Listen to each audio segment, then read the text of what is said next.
Yeah, we've been mates for years, haven't we, Tim? How do we know each other?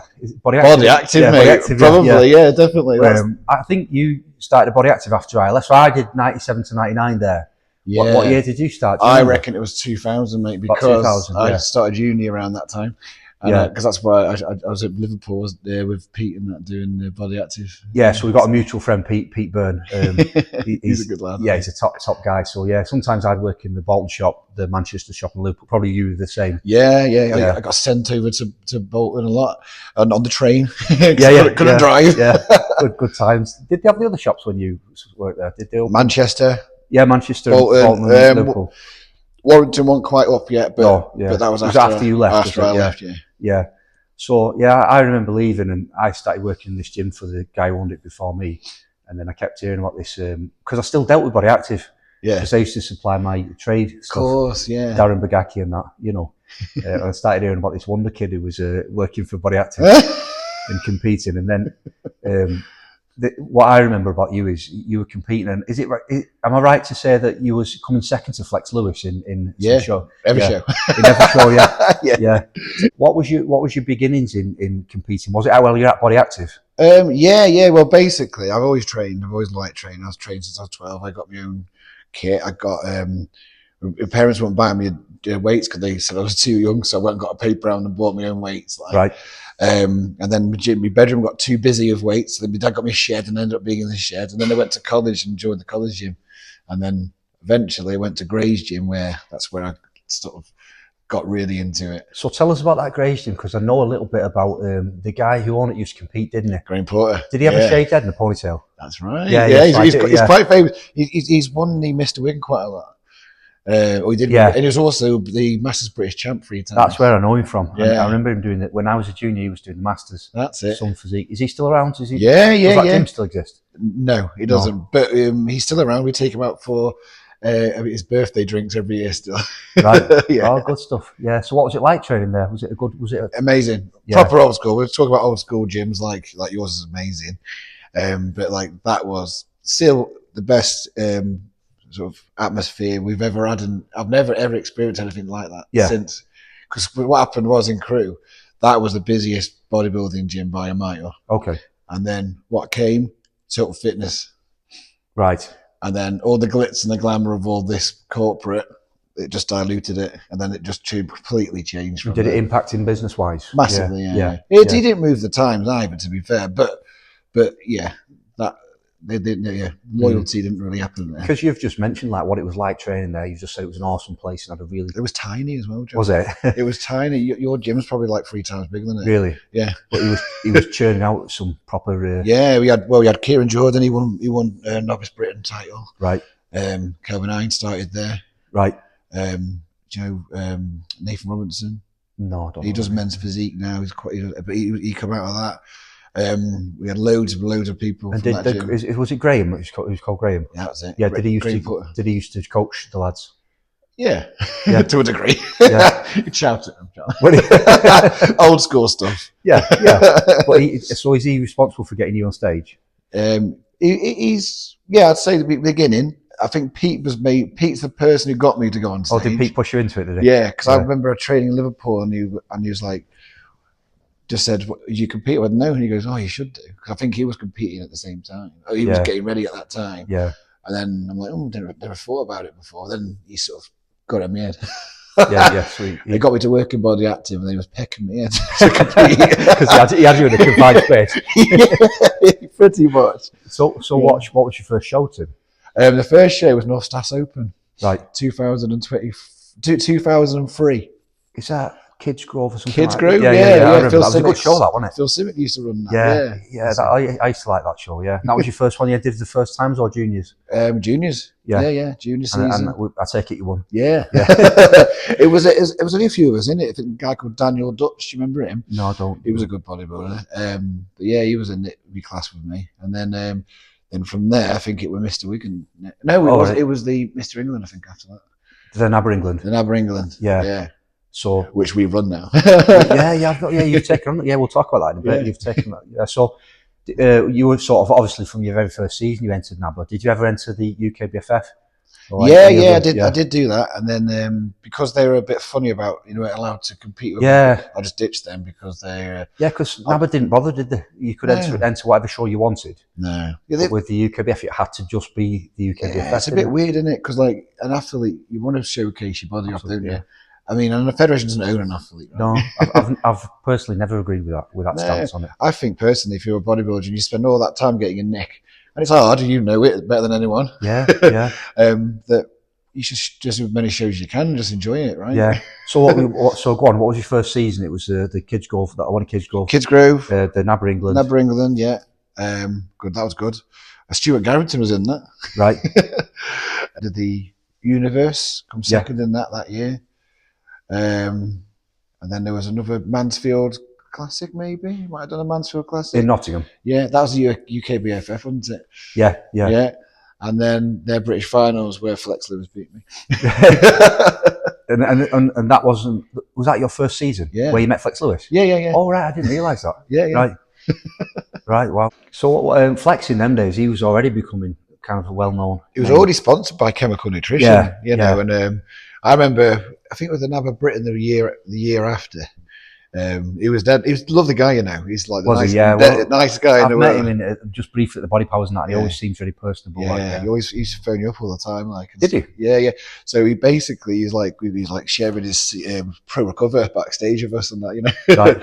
He's a nice chap.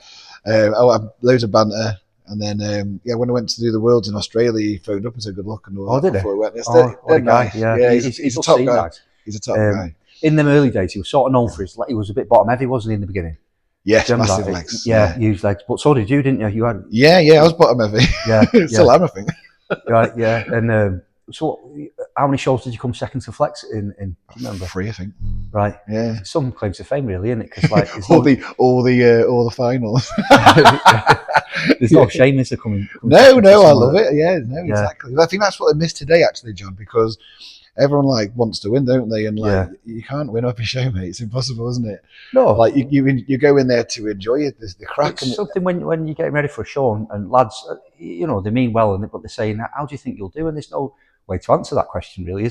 Well, it depends who turns up on the day. Exactly. Yeah, because there's always genetic levels to people, and there could always be someone better, couldn't there? But you just try your best. That's not the point, is it? There's always someone better, John. There's always someone better. Yeah, but the point is, you just try your best, and you when I compete, I bring the best John Tupland that I can bring, and that's all you can do, isn't it? 100%. I think that's massively missed because exactly that, isn't it? Your competition's you.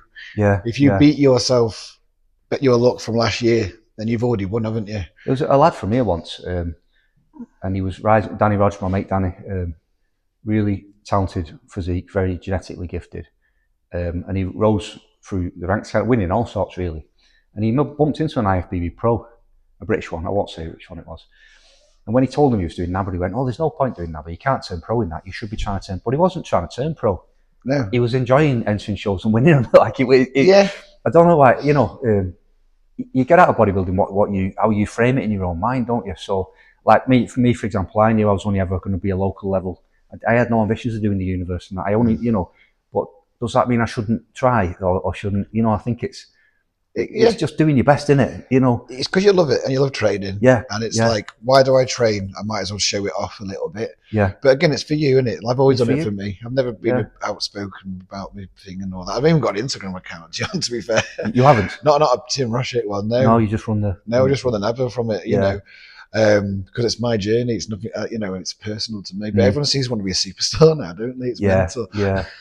Yes, times have changed in that respect. Because of social media. Oh, yeah. I mean, it's good in a way because you can push everything up with social media, can't you? Yeah, it's got its positives without a shadow of a doubt. Yeah, but it's the amount of people you probably come across this as well, right? The amount of people do one show and then now they're superstar. Yeah, or a coach. And egos goes like that. Yeah, I'm like, come on, guys, you do one show. Go further with your competing, with your own competing. Okay, so right. You did all them shows as a junior. As a junior, I did a couple of the seasons as a junior. When I did the Worlds, because I never actually, I got second in the Universe, second in the Worlds, and then I got seconds in the World again. But then that was a junior thing, and right. Then we went to novice. Where was the Worlds then? Sorry, Australia. Right, and that was good fun. Yeah, that was probably that's actually what got me doing this job we're doing now with NABBA, really.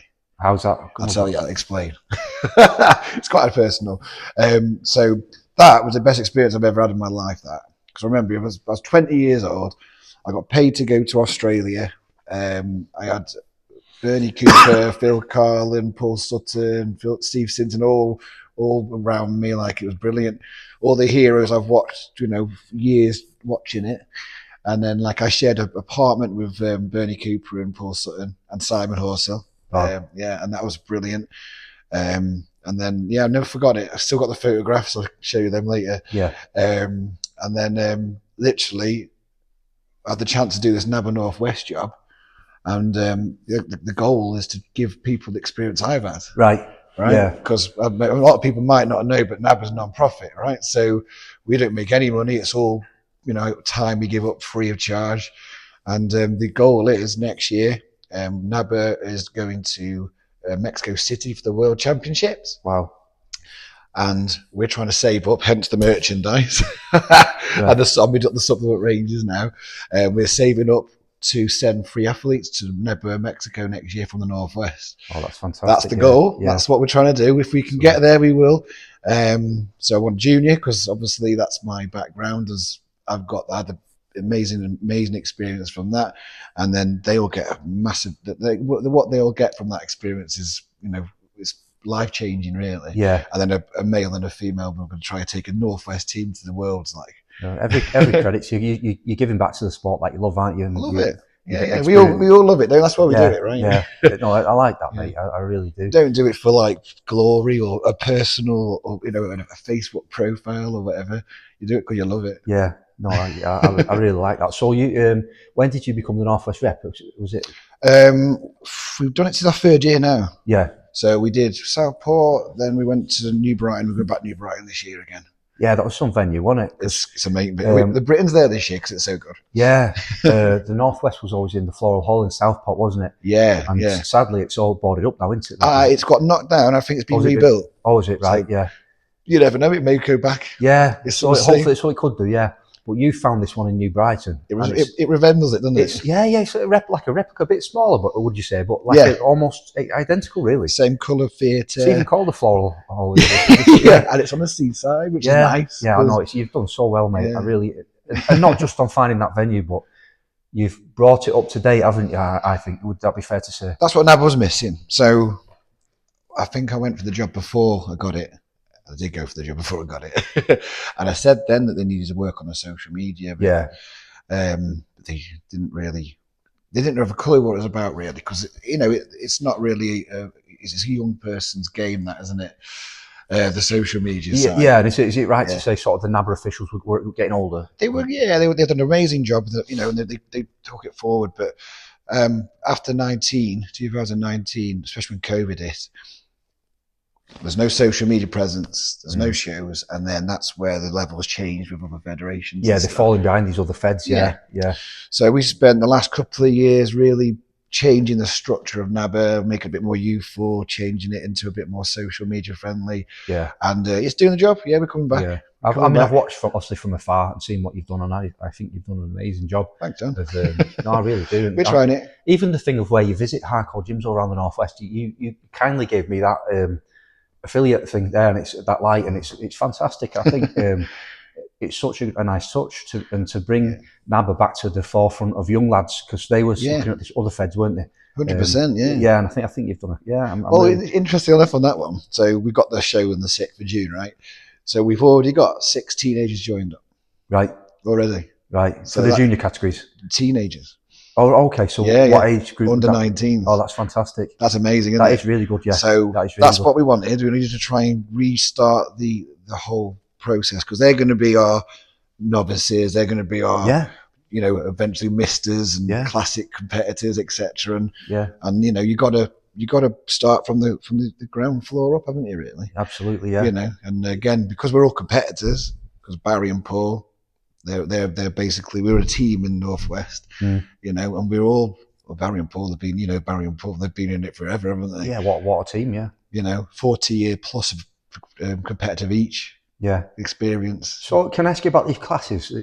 NABA's really, well, not just NABA, all federations have grown, and there's so many classes that I lose count. What can you talk us through sort of the changes? Yeah, what's with all these classes like? Can you talk? Okay, you have to go with the way it's going, right? Otherwise, you'll never be able to compete as a federation, right? So we've had to pull in a lot of different classes, and to up to date, basic up to date. So we've got the men's physique, we've got the bikinis, we've got the classics changed a bit now. We just put trained bikini in to try and give the more athletic-y trained bikini. So on the male side, what are these? What are the classes for men then? Okay, so you got the fitness side, you've got men's physique. Okay, then you've got that's board shorts. Board shorts, yeah. So they're getting bigger and bigger now. To be fair, right? They're some of them guys are impressive. Yeah, this is my point with his board short. What I don't understand is absolute respect to him because I've seen him and do great physiques like you've just pointed out. Yeah. But why the poses to me are a bit feminine? Why don't they enter bodybuilding? To be fair, a lot of them got legs now. Yeah, I know. In fact, a lot of them disrespecting the lads because a lot of them do got classic great as well. physiques. A lot of them do fit that men's physique and classic. Yeah. But I guess it's trendy, John. It's probably the key because at the minute on trend at the minute, men's physique and classic is by far the most popular male classes. They're by far you're getting the most numbers in there. I mean, I'm talking bodybuilding across the world right now. Right. Yeah. I mean, NAB has always been like bodybuilding heavy, hasn't it? Because I was listening to something the other day and it was saying the thighs are being judged, but through the shorts, and it seems bizarre to me. No. Well, no, they don't. In our judging criteria, they don't even look at the legs. They don't look at them, right? I was listening to something about the Arnold Classic, and he was saying it was one of these gurus saying, "Oh, they do actually look at the quads through the shorts." They don't. Right? No. Okay. Well, they might do in the IFBB, but like, how can you judge that? you can't, can you? Strange, isn't it? Yeah. I mean, I like the Classic. I do think I really get that. It's Classics are brilliant. Yes, I think that's the way it's going personally. Yeah. Because even like if you look at like what Wesley Visser just won the Arnold, didn't he? Yeah. What a physique. I mean, he wouldn't want to look like that. Yeah. But would you want to look like? I mean, there's some of the really big ones who I wouldn't say names. Yeah. Because it might be too big and too. But I totally agree with that. It's Wesley Vickers. Most people would want to look like. Most lads would choose to look like him over Ronnie Coleman, perhaps. Yeah. But if Ronnie Coleman was entering a show, he would draw more. Would he not draw more ticket sales? Potentially, yeah. Potentially. Because I think people want to see the freaks. This is only my opinion. They want to see the freaks, but let me just have a look. If you look at like Instagram, right? Have a look at like, I don't know, who's like Nick Walker. Yeah. How many million followers he has? I don't know. I'm not sure how many it is. But then you're going to have a look at the Bumstead. Perfect. He'll have millions more. Yeah. Millions more. So he'll probably draw more people than. Fair enough. So does that translate money-wise? Does that translate ticket sales-wise? I think it would, wouldn't it? Promoter, yeah. Well, if you think about it, if someone's wanting to see their idol like Chris Bumstead is nailed it, hasn't he? Or he's stopped competing now, hasn't he? Yeah. But like he was like bodybuilding, wasn't he, for a long time? Yeah.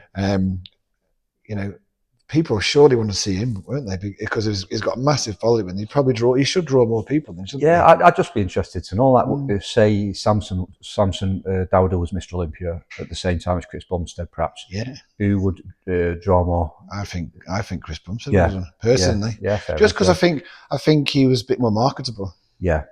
Because I think a lot of that, he probably had a lot more sponsors as well. Mass appeal into it. Yeah. Do you think to enter the Classic, you need to be genetically small hips, genetically wide shoulders? I think bodybuilding is genetic, John. Yeah. Everything in bodybuilding is genetic, isn't it? Yeah. If you're lucky enough to have that structure, then that's a win. But if you're lucky enough to be able to respond to grow, that's even more of a win.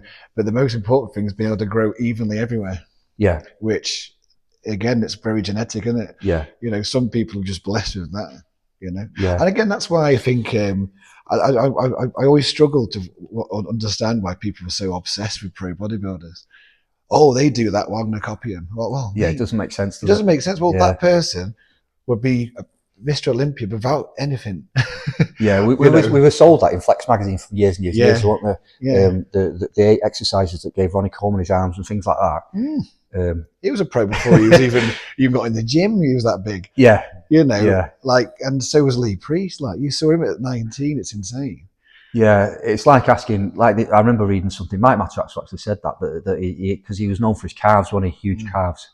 And someone was asking him questions about how he trains his calves. And he said, listen, my dad's got huge calves and he's never even trained them. No. Never trained them in his life, you know. I've never trained my calves. Yeah. And I actually think there's more to learn from someone like myself who's really struggled for every pound that I've gained.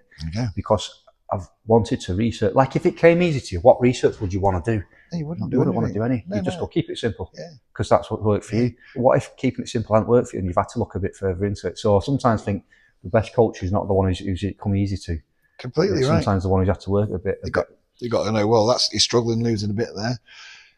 How can you change that? Or he's not putting anything on those arms or those legs or whatever. How would you adapt it? I was listening to Sean Ray on a podcast the other day with his coach, John Brown.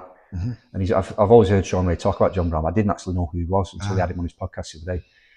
And he was saying how he showed him how to train. He said he didn't exactly teach me because he didn't correct me or say do it like this. He just said do what I do. And he followed him around the gym and he beasted him. He said, but he was eating basically junk foods and crap, but he was still lean all the time. He said, so I could learn nothing from him about, you know what I mean? 100%. So there's nothing to learn from him because he's just got them elite genetics that turn anything you eat. Something Peter once said about you. He says he actually said Tim could eat ice cream and his body turns it into muscle. Love that. He just popped into your head. I know a lot more people who are better than me at that. But exactly that, isn't it? If you want to learn something from bodybuilding, especially at amateur level, pick a decent amateur who's done it hard. Yeah. And done the years, like Paul Sutton's a perfect example of this. It took Paul Sutton 9 years to win a show. Wow. Right. And that's what people are missing in these days. Yeah. That vision of, I'm not going to be a pro in a year, I'm not going to do it. Yeah. Well, because when I first entered bodybuilding, Paul was already incredible. And the bad thing about Paul is, and I told him this when he came here once, I seen a picture of him in his last show that he did. And he looks exactly the same.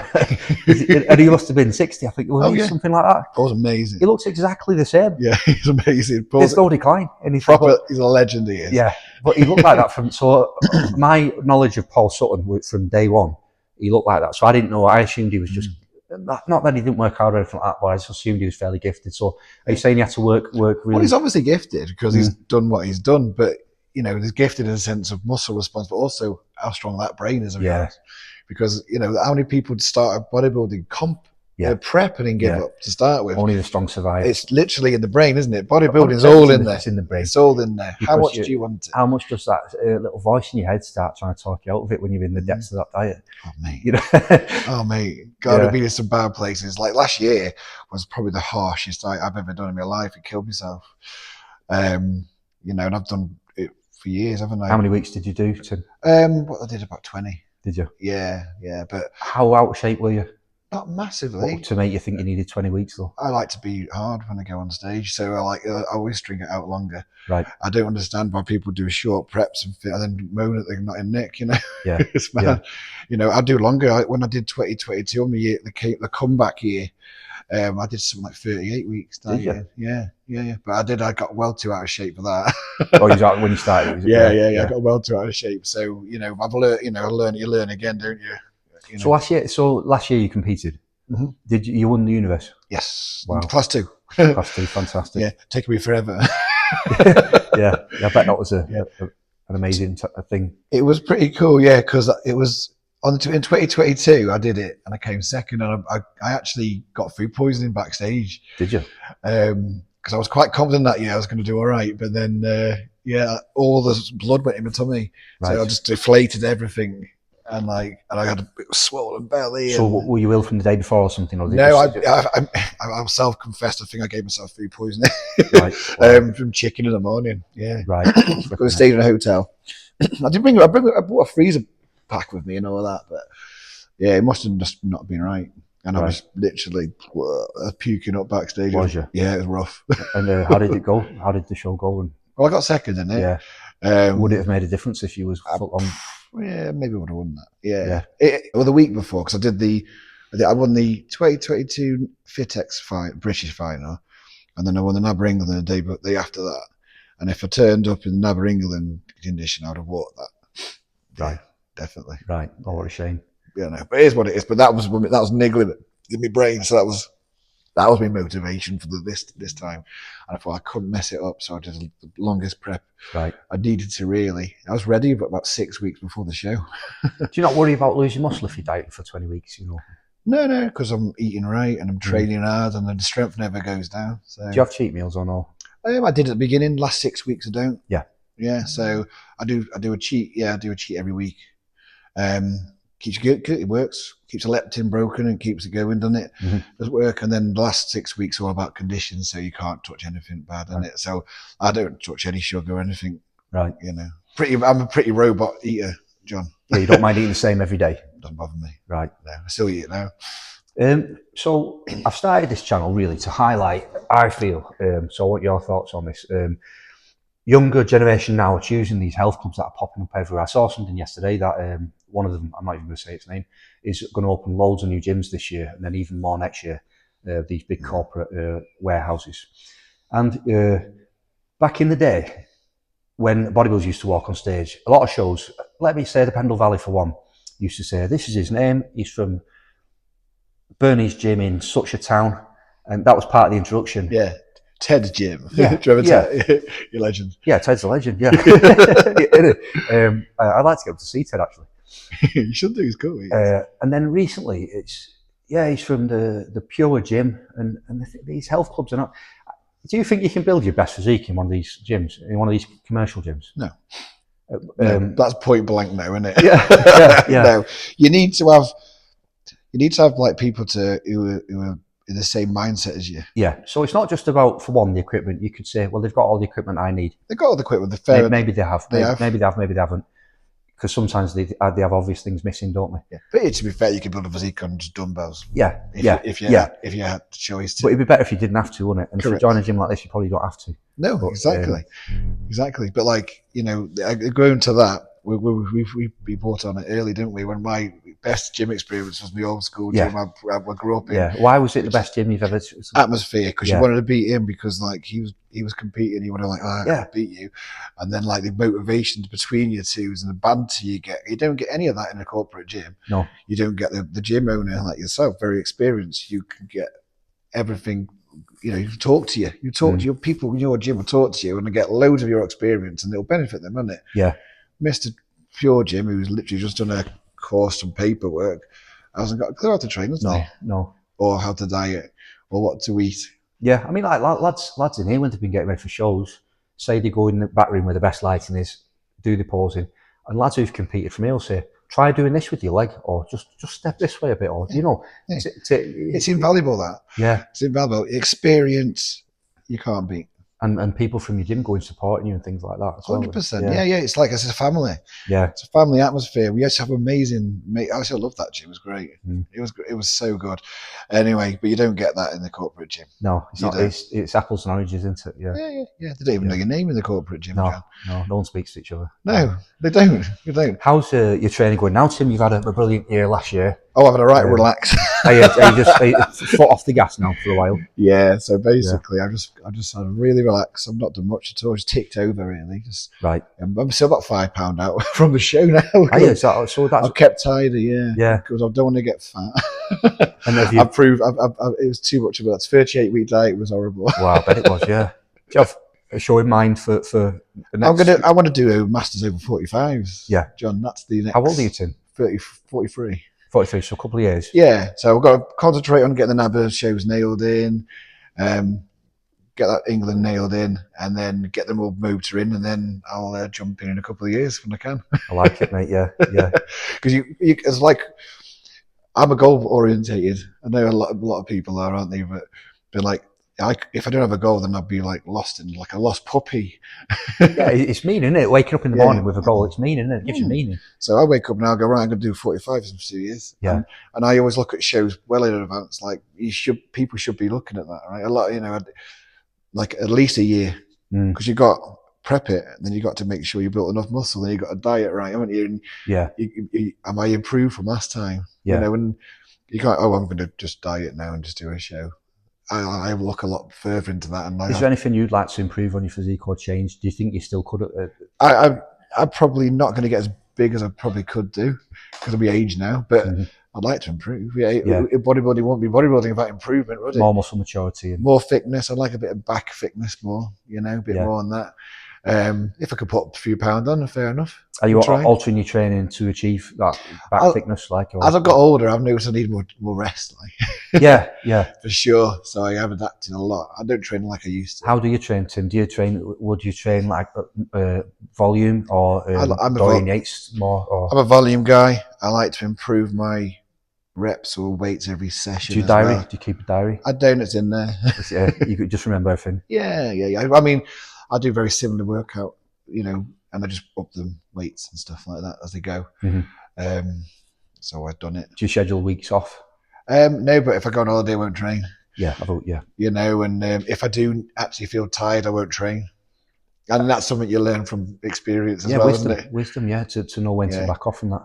I feel a bit overworked here. I'm not going to bother today. Yeah. Or when you get a niggle, not trying to train through it and just giving that bit of a rest. Or whatever. And I've torn things. I've torn my chest. I've torn my leg a couple of times. Yeah, you had a bad pec tear, didn't you? Tell us what happened there. Yeah, well, that was still a young me, I think, really. I've always trained on my own, so I was Smith machine, pressing and all that. So stabilizers weren't really working. Then I went to Baz's gym, original training station. Right. And I was showing off on the bloody bench press, but a free one. A free bar bench press, incline or flat? Or, incline. Yeah. And then, last set, 8th rep, never forget it. Really? Is that how it went? Yeah.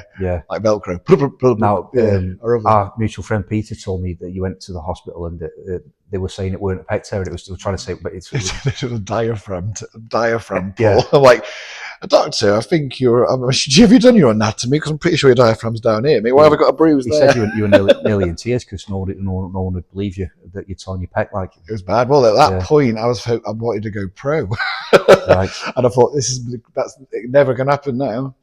So was it operable or not operable type? No, because it wasn't. It was a muscle belly. It was a muscle belly rather than a tendon. Yeah. He said he could fix it, knit it, but then there was no reason it couldn't open again. Yeah. So I was painting the ceiling in here a couple of years ago, and the ladder slipped and I caught myself on the machine and I tore my pec. It's not a bad, unfortunately, but I knew I'd torn it. So I went and I had Dr. arguing with me that I hadn't torn it, and it was like, to me, it's not even a debate. I know I've torn my pec. Like you feel he it. was saying it isn't. Then I went for an ultrasound, and he says, no, this is definitely not a pec tear. I was wasting time. Finally went to see the specialist, and she said in a split second, she went, yeah, it's pec tear. I said, I know it is. I was telling you like that. Oh. But she says it's the one underneath. So she said I'd have to cut through the one above to get to the one underneath. Wow. She said I think it'd cause more damage. She says I've got colleagues who'd probably have a crack at it for you if you wanted, but she said I wouldn't be prepared. But it's not that bad. No, I get away with mine, to be fair. Yeah. It looks like a big cut sometimes. So. Yeah. I'm like, Peter's is horrendous, isn't it? Peter's is so bad. Yeah, I feel sorry for Peter. It comes right across there. Peter's happened after he was on a rebound phase, only after a show, I think. Yes, he said that's a mistake. So that people can be aware of that. When you rebound after a show, do it slowly. Yeah, I mean, after a show, you feel like Superman for a while, don't you? Like all the weights that you usually feel like, don't they? And you've got to just be aware of that, haven't you? 100%. Yeah. I mean, I think he was dehydrated from his dieting. Yeah. And then he just decided to go super strong too quick. Yeah. But I know Peter suffers a lot with shoulder pain because of it, with pain. He's very imbalanced now. So he gets niggles all over the place. Is yours not that bad? I do have a physio every week, but I do my back a lot because I'm trying to improve it. So, what deep tissue you talking about? Yeah. I get every week. I go and have a deep tissue. And does it affect your training? Not really. Not at all. Not at all. Yeah. No. It's not. It's same strength. So how are you generally for injuries? And are you generally? I'm better now. I put it down to my massaging, right? Yeah. I look after myself. You have a weekly deep tissue. Weekly deep tissue. I stretch a lot. Any supplements that you take it regularly? I take a lot of supplements, John. Basically, I did a gene test, right? Because last year, a lot of people know this, right? But I had a bit of a heart scare. Did you? And it was a cholesterol build-up. And I'm like, wow, how has that happened? What were the symptoms of? Well, this is interesting because I had like chest pain and all that sort of stuff, and I thought I was having a heart attack, right? So I went into hospital, and the cholesterol was 10. I'm like, what the hell? How is it 10? I don't drink. I don't eat sugar because I'm really clean on my food normally. Don't drink. I'm like, how's that? And they go, oh, genetic. I'm like, can't be right. Can't be right. Anyway, so I thought I'll have a gene test. So the gene test came back, and it said that, check this out, that my gene type, omega-6 and 3s make the LDL high. Oh. Wow. So all my life I've been nailing like fish oils and everything. What type of test was it? Because there's ones where you give a sample of your hair, ones where you give a... No, it's a proper, it was a swab. Yeah. So it was a gene test, yeah. So it was... So omega-3s are bad for you in a sense? Not very rare, but right. Yeah, but my gene type, yeah, apparently. So I've had to change my whole diet around a little bit, and now it's 2.2, so it's right. Perfect. And have you had a scan of your heart? Yeah. I had angiogram. Yeah, it's not very pleasant. They put a camera through your artery that goes into your heart and has a look around. Yeah, and I didn't need anything to work. Didn't need anything to didn't need scraping or no stents or anything. It was all in good shape. But I just needed to clear the cholesterol out. Yeah. So they put me on statins, and I know I wasn't going to stay on them, but I needed to take it down. And then I worked out, and I'm off them now. So, right. Yeah, right. So I've managed to fix myself, which is good. Good stuff, mate. Yeah. So what supplements do you take on the daily? I probably remember all to me. Just your staples. My staples. I take a alpha-lipoic acid. I take a vitamin E. I take an MSM because all these are recommended from that company to sort all my gene issues out. Okay. Yeah. Q10. That's a good one for the heart, isn't it? Yeah. There's a few. There's loads. I take a lot of methylated vitamins now because you absorb them better. Mm-hmm. So I take a methylated multivitamin, methylated B complex in a tube, D3, right. Vitamin C. Mm-hmm. There's a lot. So you've brought out some supplements in association with the NABA, haven't you? With the NABA Northwest. Yeah. Well, yeah. Again, this is for our push to send people to Mexico. Yeah. But yeah, we've got a really nice pre-workout. It's Pound for Nutrition made it for us. They've got a very successful one called Surge's Insane. Right. So we managed to white label it with our NABA brand. It's good. It looks good. Yeah, it's gone well. It's gone very well so far. We're quite proud of it. It all ties in nicely, doesn't it? Like with this top that you're wearing as well, really smart. We've tried to upgrade everything. Yeah, I think you've done a really good job. Yeah, and I think we're the first bodybuilding federation to have a supplement brand out actually. yeah. I think we are. But yeah, it's tasty, you know. Is it? It tastes nice. Yeah, it's insane. That always helps, doesn't it? In fact, there's not many pre-workouts. You've got hydration in it. Some electrolytes and things. So it's a hydration and a stim at the same time. Oh, good stuff. Yeah. Yeah, because a lot of them are dehydrated, aren't they? Yeah. So we need to fix that, and we don't want muscle tear like Peter, do we? Well, I mean, it's a good point. A lot of injuries are from dehydration, aren't they? Hugely, yeah. Not a lot of people drink enough. So this year, the NABA Northwest is brilliantly positioned because Britain is a week after, isn't it? Yeah, and the world's a week after that. Oh wow! So you've done well there with you. So we managed to plan it, and I'll tell you what, the end of the year is the same. So we've done that on purpose because, again, we're all bodybuilders who run it. So we know exactly what it's like for a bodybuilder. So we're like, well, we don't want 4 weeks between shows because it's bloody horrible, that, isn't it? Yeah. Have you done that before? Yeah, it's awful, yeah. Yeah. So we literally, week on, week out, bang, bang, bang, bang. You come to the Northwest, you qualify for the Britain the next week in the same venue. Do all the different areas not fight for that slot, though? Because like the NABA Northeast, and I imagine everyone wants that, don't they? Yeah, I guess so. But luckily, it's fallen for us. Yeah. To be fair, the Midlands are a week before us. You've looked after those in the Northwest, haven't you? Yeah. Well, it's Northwest. That's our thing, isn't it? Yeah. You know, Northwest has always been very strong in NABA. Yeah, it's always been a strong region, hasn't it? Yeah. Yeah. And the Northeast as well. And like last year, check this. This is how strong a Northwest is for NABA, right? So last year, the British winner for the overall women and the male were Northwest. Champion. Well, they weren't champions in the Northwest. They both came second in the Northwest. Right. So that just shows you how strong it is, doesn't it? Yeah, it certainly does. Second place wins the Britain. And tell us, you've taken on the NABA England now. So that was always in Brierley Hill, wasn't it, near Birmingham? Yeah. So and now you and Barry have taken on that. Yeah, we've taken it on. We're in now. I would like to pronounce it's Brick now. It's not JJ Bay nor is it the Brick Stadium? So it's Wigan. Yeah. In there on the 25th of October. And that's the last qualifier for the Mr. Universe, which is a week after. Wow, so you've done it on that. Oh, fantastic, yeah. So, if you're, like the NABBA Universe is the original Mr. Universe, which people probably don't know. Yeah. But the last qualifier is the Mr. England. And NABBA's got the heritage on it. We've spoken about this before. It's the one Arnold did, isn't it? Steve Reeves and back in the, In fact, right, if NABBA was not around, there would be no bodybuilding.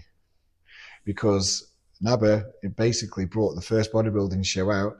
And did you know that Joe Wielder did a NABBA show? Did he? So he did like... What, you entered a NABBA show? Yeah. Right. Something like, the timings right, Brian Robson's best at telling you this, right? But basically, something like 1950, 1952, something like that, he did it. And then that's where he got his idea for running the EFBB. Wow. IFBB, whatever you call it. Yeah. IFBB. Yeah. So then he had the cleverness to he was a superb entrepreneur, wasn't he? Yeah, he was, and the rest is history, isn't it? Yeah. Also, did you know Sandow Trophy originally NABBA? Was it? You robbed that. Right. No, I didn't know that. No. Yeah. No. So the Sandow Trophy was originally NABBA. If you look at the Steve Reeves, you'll have it. And then they took it to IFBB, and then they patented it, so we couldn't use it. Wow. Yeah. So nice one. A lot of history. Yeah, a lot of history. Yeah, you're like a historian. Yeah. Thank you for that for coming down today to the gym. Great chat with you. Anything else you'd like to say before we wrap up? Well, no. I think everyone needs to remember to stick to the proper gyms, right? Yeah. Yeah, mate. Yeah. Come on, if you're in Norwich, come and support Jay's gym. And if you like, if you've enjoyed this interview and these interviews that we do, please like, comment beneath. We really appreciate all your comments. Yeah. Gym suggestions, we really appreciate all the positivity that we get. It makes it, because a lot of work goes into it, and we really do appreciate that you guys are enjoying it. So please do keep that coming. Yeah. Subscribe to the channel. And if you've got a mate who's into gyms and things like that, tell them about the channel. So thank you very much. There's not enough gym owners like Jay in this country. Thank you, mate. Because if there were gym owners like you in the country, they wouldn't need all these horrible gyms, would we? All these corporate gyms. No, but as well as that, the lads who do train at commercial gyms, have a look in your area if there's a gym like this and support it. Go and join it, because you will make better progress there. And not only will you make better progress, you'll make friendships that... Yeah. Lifelong friendships. And lifelong friendships. Just to sort of what you've just said there about what I'm doing, I feel the same about what I'm really glad that the NABBA Northwest, because it's nostalgic for me. I love watching that every year and driving back from Southport feeling inspired. Whether I entered it or just watched it, and some of the legends like John Bridge and Darren Smith, and it's going to be watching them men on stage. It's going to be a good show this year, John. Yeah. It's going to be a good show. We're already miles ahead of entries than last year. Yeah. I'm really glad it's in your hands, mate. It's in good with you, Barry, and Paul Sutton. Really. Well, we enjoy it. I mean, we wouldn't do it if we didn't enjoy it, because again, we do it for the love of it. We don't get paid. This is literally your show for you. The people's show. Nice one, Tim. Thank you very much. No worries, John. Pleasure, man. Thanks for having me.